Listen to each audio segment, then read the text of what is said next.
तो मेरे ख्याल में नहीं मैं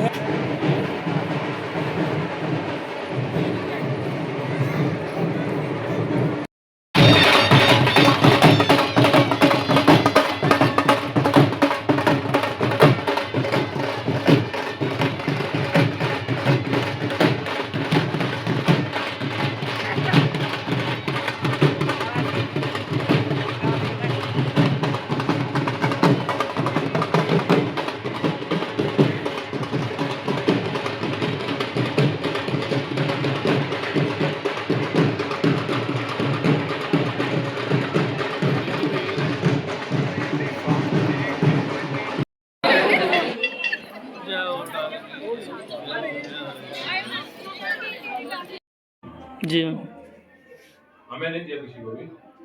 उन्हीं को एक बार दोबारा पूछो उनको। आपकी तरफ